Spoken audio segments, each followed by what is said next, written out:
Bonjour à tous, bienvenue pour ce dernier épisode avant la trêve estivale de Parlons Placement en compagnie de nos amis de bienprévoir.fr. Bonjour Jonathan. Bonjour Thomas. Jonathan Lévy, on vous retrouve, président de bienprévoir.fr, pour faire un point dans un instant sur les marchés. On va parler aujourd'hui avec vous des marchés. On parlera avec Vincent Kutkovitz d'un bilan, un premier bilan à mi-parcours de cette année 2015, des différents placements que l'on peut réaliser. Et puis on aura le plaisir de retrouver Shagir Manji comme tous les trimestres pour faire un point sur Minéral Patrimoine.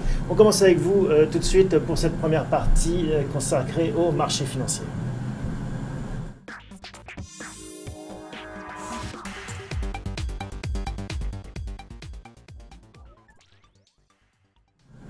J'invite tous ceux qui nous regardent à nous poser des questions en direct pour réagir à cette émission. C'est le principe à côté du player vidéo. Vous pouvez sur la partie chat nous interroger. Alors, on commence, Jonathan, avec cette actualité brûlante. Grèce, est-ce qu'ils vont ou non rester au sein de l'euro? Quel est le contexte et qu'est-ce qu'on peut en tirer comme analyse? Le contexte, déjà, c'est qu'on constate que les marchés financiers se tiennent relativement bien, malgré toutes les couleuvres qu'on a pu avaler depuis quelques semaines, depuis un bon mois. Quand on regarde l'évolution du CAC 40, on baisse de 5% la semaine où Alexis Tsipras annonce le référendum. Là, depuis hier, depuis que le non est passé, le CAC 40 baisse de 4%. Il n'y a pas de panique. Il n'y a pas de panique, exactement. Les marchés sont relativement sereins malgré tout, malgré ce contexte. Il faut regarder aussi des autres marchés. C'est toujours intéressant de regarder ce qui se passe en dehors des actions. Sur le marché des devises, l'euro est à 1,09, un peu plus de 1,09. Il était à 1,11 avant ces épisodes-là. 2% de baisse, il n'a quasiment pas bougé. Le marché des taux, le marché des dettes souveraines, l'OAT a légèrement baissé, le Bund allemand a un peu baissé, je parle en taux d'intérêt, je ne parle pas en valeur des obligations, et les obligations espagnoles, les obligations italiennes n'ont quasiment pas bougé en fait depuis que cette crise grecque a éclaté. Mais ça veut dire quoi? Enfin, il faut dire que c'était un peu téléphoné quand même, ces problèmes grecs, ça fait des mois que ça dure, on n'a toujours pas sorti d'ailleurs. Alors c'était téléphoné effectivement, depuis très longtemps on savait qu'il fallait résoudre ce problème grec. Je pense que on a un peu sous-estimé quand même ce qui s'est passé, le risque grec, la manifestation de ce risque-là. Merci. En revanche, quand on regarde... J'en ai oublié votre question. Non mais en fait on se dit voilà, il n'y a pas forcément de panique parce que c'est pas, contrairement à Lehman Brothers qui était une surprise du jour au lendemain, une grande banque américaine faisait faillite. Là, ceux qui ont encore des investissements en Grèce, c'est parce qu'ils le veulent bien. Oui, tout à fait. En fait, c'est vrai que quand on regarde qui détient la dette grecque, il y a très peu de privés, sauf quelques spéculateurs, des hedge funds. Mais c'est les États, soit directement, soit indirectement, le FMI, la BCE. Il n'y a plus d'acteurs privés. Au moment où on se parle, on n'a toujours pas d'issue à ce scénario grec. C'est quoi les possibilités selon vous? Alors, il y a deux cas de figure possibles. En fait, le premier cas, qui est le cas optimiste. En fait, le scénario optimiste, c'est celui qui est prôné aujourd'hui par Tsipras et par les Grecs. Ils se disent renforcés par le non au référendum. Ils se disent qu'en fait, ils ont un mandat pour aller négocier du coup avec les créanciers. On a un peu de mal, nous, Européens, à comprendre en fait le raisonnement, parce que le non est un non en fait au plan proposé par les Européens. Mais il se dit que finalement, on n'était pas très loin d'un accord avant la tenue du référendum. Donc finalement, si chacun met un peu d'eau dans son vin, s'ils acceptent de mettre en place des réformes structurelles, en contrepartie d'aide financière... On peut dire que cet exercice a déjà été fait quand même. Oui, mais peut-être que politiquement, en interne, il y avait besoin d'avoir l'appui de son peuple pour aller un petit peu plus loin. Et si nous, de notre côté, on accepte, si ce n'est une annulation de la dette, parce que ça va être difficile à faire passer, notamment aux Allemands, mais une restructuration de la dette. Et là, c'est l'actuaire qui vous parle. Restructurer la dette, rallonger la dette, ça revient à baisser la valeur de la dette. Ça revient au même financièrement. Mais c'est plus cosmétique en fait. On le voit moins que la valeur baisse facialement, elle ne baisse pas. Donc ça permet peut-être de trouver un compromis. Donc le premier scénario, c'est que finalement, on n'est pas très loin d'un compromis, qu'on finisse par le trouver si chacun met de l'eau dans son vin. Deuxième scénario, Deuxième Une scénario, sortie de la Grèce. Une sortie de... Le Grexit, le fameux scénario du Grexit. Effectivement. Et là, effectivement, vous avez raison. Ceux qui prônent ce scénario disent que finalement, on aura du mal à signer un accord qui a été refusé avant le référendum. Donc les Grecs, eux, n'accepteront pas un accord qui est proche de celui qui a été refusé. Les Allemands refuseront, on le voit dans la déclaration, de réviser, de restructurer, d'annuler, d'effacer une partie de la dette. Donc on est un petit peu dans un corner en fait avec le non qu'on a eu dimanche. Et là, ce qui va se passer du coup, c'est que ça ne va pas se traduire par quelqu'un qui va vous dire tout d'un coup la Grèce sort de la zone euro. Comment ça va se passer ? Vous savez que la BCE aide les banques grecques. Sans l'aide de la BCE, les banques grecques seraient déjà en faillite depuis très longtemps. La BCE va déjà au-delà de ses limites en réalité. C'est de l'argent qu'elle ne reverra pas d'ailleurs. On espère quand même qu'elle le revoit en partie, mais on se demande un petit peu comment ça va se passer parce que les Grecs eux-mêmes ont retiré plus de 40 milliards des banques depuis septembre et il faut que la BCE vienne compenser. Si elle arrête, effectivement, les banques grecques sont en faillite. Et pour éviter la faillite du système bancaire, il faudra que l'État grec nationalise ou apporte des liquidités qu'il n'a pas, donc dans une monnaie qui va devoir émettre, une monnaie parallèle, une pseudo-monnaie, une monnaie temporelle, qui va aider en fait le système bancaire, qui va aider aussi à un moment donné à payer les fonctionnaires, parce qu'on n'arrivera plus à trouver des euros pour payer les fonctionnaires, pour payer donc les Grecs retraites. Ont peut-être voté pour la faillite des banques, la fin des traitements de fonctionnaires, des retraites qui vont s'appauvrir aussi. C'est certainement la conséquence en fait du non qu'ils n'ont pas forcément souhaité mais qui risque d'arriver malgré tout. Il y a un troisième scénario possible, c'est on se remet à négocier, à discuter, donner du temps au temps. C'est toujours possible en fait, en Europe ça arrive souvent, la recherche du consensus qui cette fois en Europe prend du temps effectivement et on essaie de gagner du temps. C'est pas forcément un bon scénario parce que ça veut dire encore de l'incertitude sur les mois qui viennent et le marché a horreur de l'incertitude. Alors, ceux qui nous regardent se demandent, ok, ça c'est bien gentil, mais c'est un problème pour Angela Merkel, pour Alexis Tsipras. Moi, en tant qu'épargnant, quelles conséquences? Qu'est-ce que je fais? Alors, sur les marchés boursiers, en tant qu'épargnant, si j'investis en bourse sur les actions, si on a raison qu'il a fini par arriver un Grexit, qui est de notre point de vue de plus en plus probable, il faut commencer à s'y préparer. On pense que les marchés actions vont être chahutés par ce scénario quand il va se produire. C'est déjà un peu le cas. Hein, c'est déjà un peu le cas. On anticipe un peu. On finit par l'anticiper. Maintenant, on n'est plus les seuls à le penser qu'il est de plus en plus probable. Donc les marchés vont être chahutés, mais il faut rappeler que aux investisseurs et aux gens qui nous regardent, c'est vraiment le propre des marchés actions. Quand on est investisseur en actions, il faut deux choses. La première, c'est se laisser du temps. On investit sur la durée, sur plusieurs années, et non pas uniquement à la semaine ou au mois. Et puis la deuxième chose qui est encore plus importante, il faut accepter la volatilité. Il faut vivre avec en fait, le fait que la valeur des actions monte et qu'elle baisse. Si ça nous empêche de dormir, c'est que ce n'est pas un investissement qui est fait pour nous.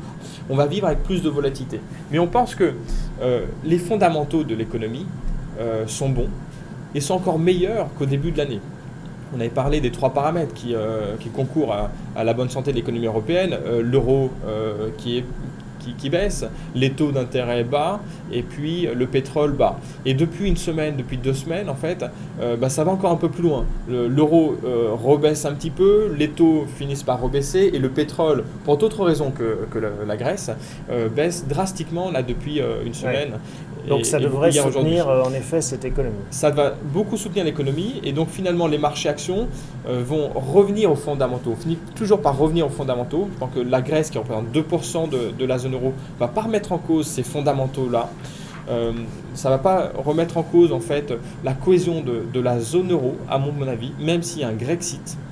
Les politiques feront leur travail de politique. Et nous garantirons la cohésion de la zone euro qui ressortira finalement, je le pense, plus fort. On finira par revenir sur les fondamentaux et les actions devraient progresser cette année. Moralité, donc si on est investi, on ne touche à rien ou pas grand-chose? de nos points de vue, si on est déjà investi, on touche à rien. Si on n'est pas investi, ça va peut-être être une bonne occasion. Si on n'est pas investi, c'est peut-être le bon moment. Alors, c'est difficile de vous dire quel va être le meilleur moment pour entrer sur le marché. J'ai pas de boule de cristal. Il faut d'humilité quand on est sur ce métier-là. Une bonne stratégie que font tous les institutionnels, c'est d'investir en plusieurs fois, de lisser leurs points d'entrée. Se dire, je rentre sur 2-3 mois. Si je regarde le montant que je veux investir sur les marchés et je le fais toutes les semaines, tous les mois, de manière à être plus lissé en fait.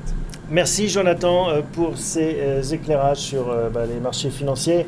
On vous retrouve après les vacances à la rentrée et un plouf dans l'eau fraîche. Oui, il n'y aura peut-être pas beaucoup de vacances parce qu'on va quand même regarder de près ce qui se passe. Maintenant, on peut les suivre sur la plage, les marchés. Hein. C'est l'avantage. Tout à fait. Merci beaucoup Jonathan. À bientôt. À bientôt.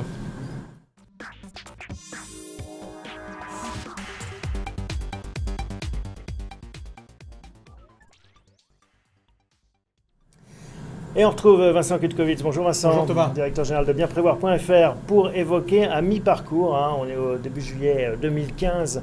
Eh bien, le tiercé gagnant, alors c'est plus que ça, c'est presque un quintet des différents placements. Vous nous avez apporté, déjà une première question, oui, pourquoi faire un bilan à mi-parcours? Alors en fait, c'est plutôt un bilan sur un certain nombre de statistiques qui sont sorties sur l'année 2014. En fait, il y a beaucoup de statistiques qui sortent maintenant parce que ça met du temps à arriver et notamment, par exemple, la Fédération française des sociétés d'assurance a communiqué sur la rentabilité des unités de compte.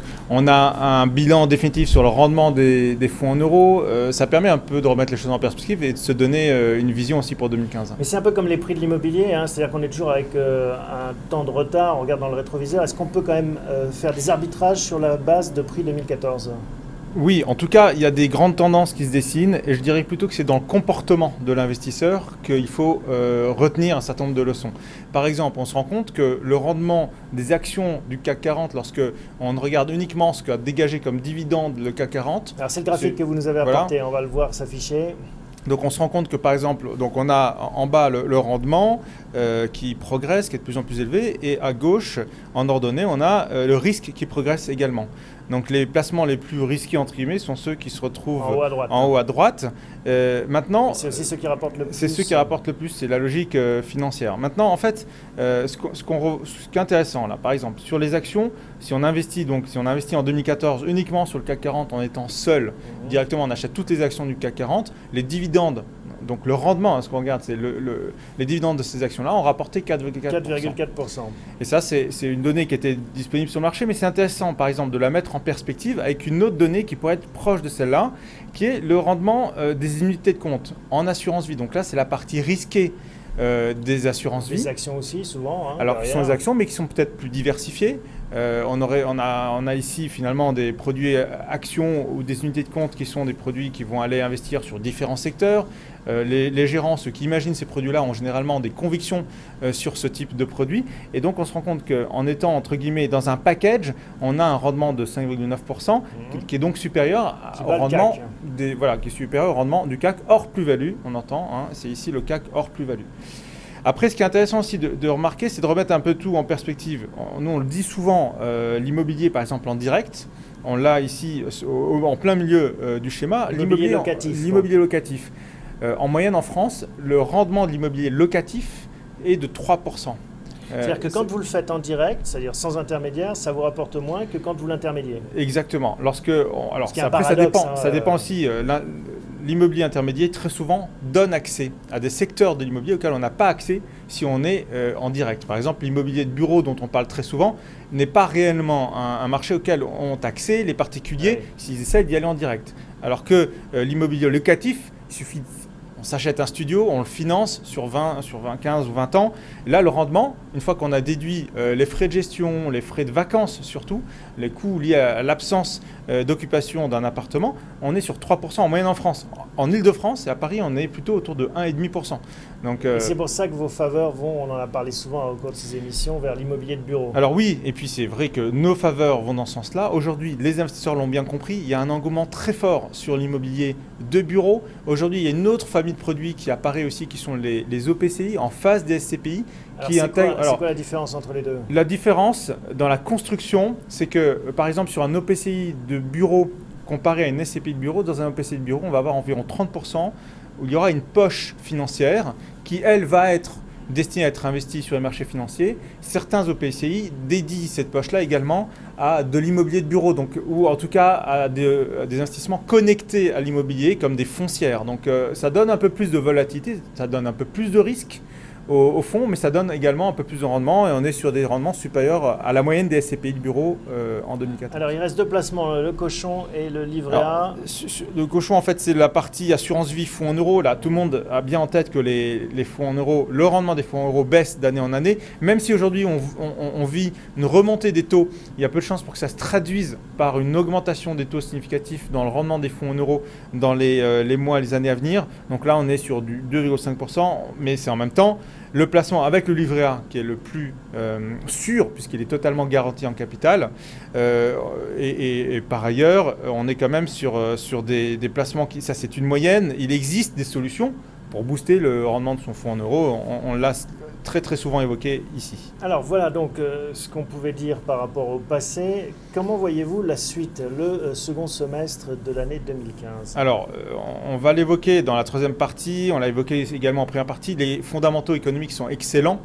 Donc a priori, si on met de côté le sujet de la Grèce, qu'on va évoquer très rapidement également, mais on le met de côté parce qu'on se rend bien compte également qu'avec une économie européenne qui quand même fonctionne très bien malgré le contexte grec, on a quand même des fondamentaux excellents, ce qui fait qu'a priori sur la partie unité de compte, on peut être assez confiant sur la partie unité de compte de l'assurance vie. Donc le rendement moyen qu'on a obtenu en 2014 de 5,9%, il y a des chances qu'on le batte largement en 2015, notamment parce que les marchés ont déjà fortement progressé.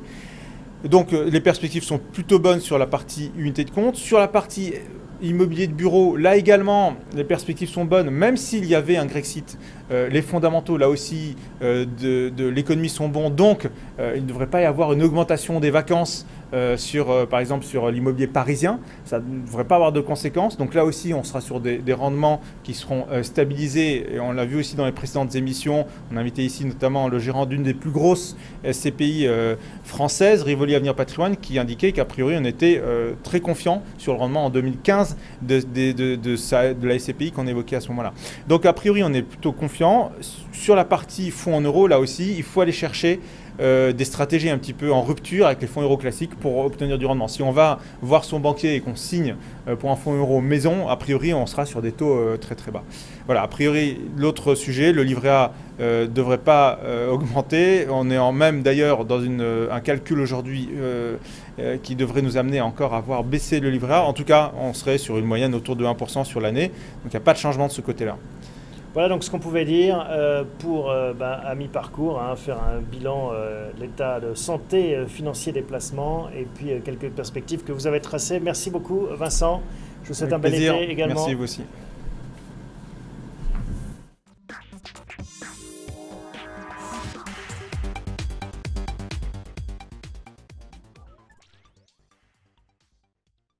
Alors, on reste dans le contexte des marchés financiers puisqu'on a le plaisir de retrouver Shagir Manji. Bonjour Shagir. Bonjour Thomas. Tous les trimestres, on fait un point ensemble sur Mineral Patrimoine, un fonds de fonds que vous avez le plaisir de piloter. Vous nous rappelez la philosophie de Mineral Patrimoine ? Oui, alors tout à fait. C'est un fonds diversifié international flexible avec une contrainte de volatilité. Nous l'avons créé le 15 décembre 2014 et aujourd'hui, nous avions une valeur liquidative de départ de 100, nous sommes à 107,5 et la volatilité est relativement maîtrisée puisqu'elle est autour de 5,6 actuellement. Les grands compartiments de ce fonds, parce qu'en effet, vous avez différentes poches, comment est-ce que c'est réparti ? Alors actuellement, nous sommes investis à 60% en actions, plutôt dans la zone euro et très peu à l'international. On en reparlera si vous voulez. Nous avons une poche taux qui est de l'ordre de 16%. Nous avons une poche diversifiée de l'ordre de 8% et le solde, donc environ 18% en cash, dont une partie en dollars. Un tiers du cash est quasiment en dollars aujourd'hui. Alors je rappelle à ceux qui nous regardent qu'il faut en profiter, ils peuvent poser des questions directement aux spécialistes des marchés que vous êtes. Un spécialiste que je vais interroger forcément sur ce scénario du Grexit, on semble s'en rapprocher dangereusement. Est-ce que ça vous inquiète ? Alors bien entendu, ça nous inquiète un peu parce qu'on voit bien que les anticipations qu'on avait sur les négociations ne se déroulent pas comme nous l'avions prévu. Donc c'est une négociation qui est compliquée. Cela dit, pour nous gérants, ce qui est important, c'est l'aspect fondamental. Il y a effectivement la problématique grecque, mais l'aspect fondamental, je dirais qu'il est en amélioration dans la zone euro. Pour exemple, au premier trimestre, la zone euro nous a donné une croissance de l'ordre de 1,7% en rythme annuel. Et depuis, les PMI, ce sont des indicateurs avancés, nous donnent un signal plutôt positif. Et donc on a des chiffres qui nous donnent plutôt un signal positif. Et il n'est pas exclu que dans la zone euro, on ait une croissance globalement autour de 1,8, 1,9, voire 2% dans certains pays sur l'année 2015 en entier.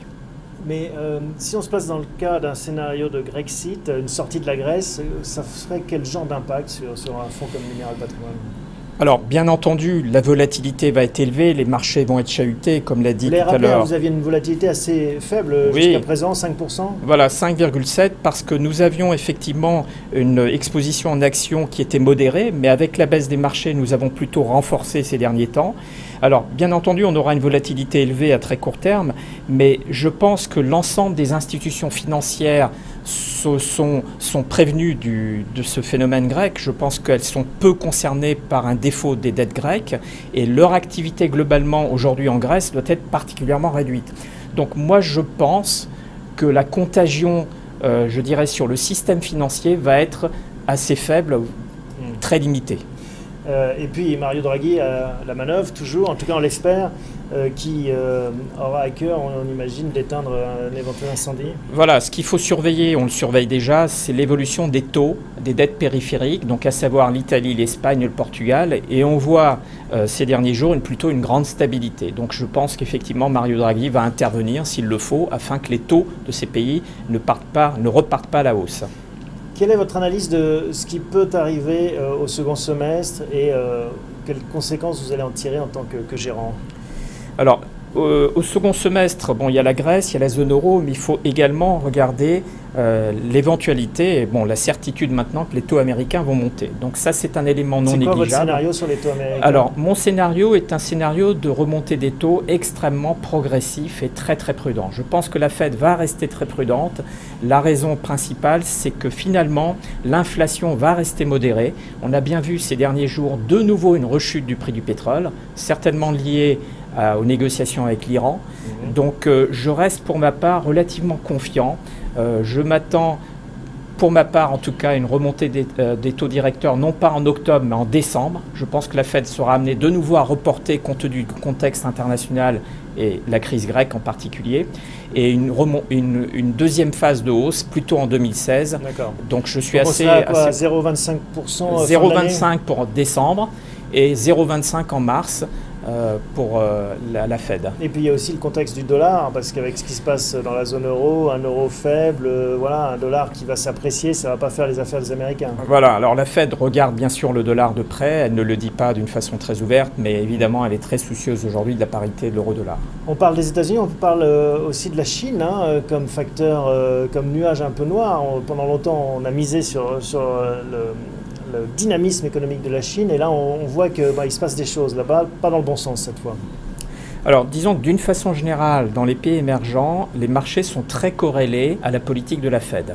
Donc on a parlé tout à l'heure de remontée des taux, donc il est normal que les marchés émergents vont être quand même chahutés. Ouais. Ça c'est un premier point. Deuxième point, sur la Chine, on a une croissance économique qui effectivement est en train de se modérer trimestre par trimestre. Donc moi je le prends comme un facteur plutôt positif parce qu'on a également une baisse des prix des matières premières liée à cette économie qui est moins dynamique. Et cette baisse des prix des matières premières est un facteur positif pour les résultats des entreprises. Et pour le pouvoir d'achat aussi et pour le pouvoir d'achat des Occidentaux. Dans ce contexte, là, on a posé le décor des scénarios probables d'atterrissage en 2015. Comment est-ce que vous allez piloter la gestion du fonds? Alors, bien entendu, la crise grecque va être un élément clé, donc suivant les conséquences qu'on aura sur les marchés. Mais encore une fois, je m'attends au moment des publications du deuxième trimestre et probablement au troisième et quatrième trimestre, des surprises positives dans la zone euro. Et à mon sens, on va revenir rapidement sur les fondamentaux, une fois passé, je dirais, l'orage de la crise grecque. Donc là, vous êtes à 60% actions, vous pourriez monter plus haut? Je peux monter plus haut, hein, normalement. Et vous en auriez envie, c'est ça la question? Alors, dans l'immédiat, non, parce que, encore une fois, il faut être certain que la remontée des taux américains ne va pas être plus brutale que mes anticipations. Donc, moi, je reste serein, mais il ne faudrait pas, de nouveau, avoir une accélération, par exemple, des salaires aux US, des salaires. Ça sera un élément plutôt perturbant, mais il faudra regarder vraiment du côté des taux américains pour avoir une meilleure idée de... Donc c'est ça que vous gardez sur votre radar, les taux américains, dès que ça commencera à bouger. Exactement, c'est un des éléments. Et puis bien entendu, la poursuite de la reprise dans la zone euro qui aujourd'hui se confirme avec les PMI que nous avons eu ces derniers temps. Avec le dynamisme et les planètes alignées dont on parle Voilà, tout à fait. Donc les fameuses planètes, c'est toujours la parité euro-dollar, la baisse du prix du pétrole qui reste d'actualité et qui d'ailleurs se renforce, et puis bien entendu les taux d'intérêt dans la zone euro qui restent bas. Merci beaucoup Shagir de nous avoir rendu visite pour faire ce point trimestriel. On se retrouve dans un trimestre maintenant, Merci du côté Thomas. de septembre ou octobre. Merci Shagir, à bientôt, Merci. bel été.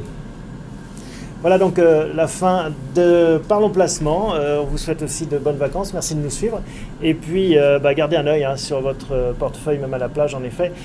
Ça peut servir. Les périodes estivales sont parfois un petit peu agitées. En attendant, je vous souhaite de bien vous reposer et on se retrouve à la rentrée pour les prochains épisodes de Parlons Placement. À très vite.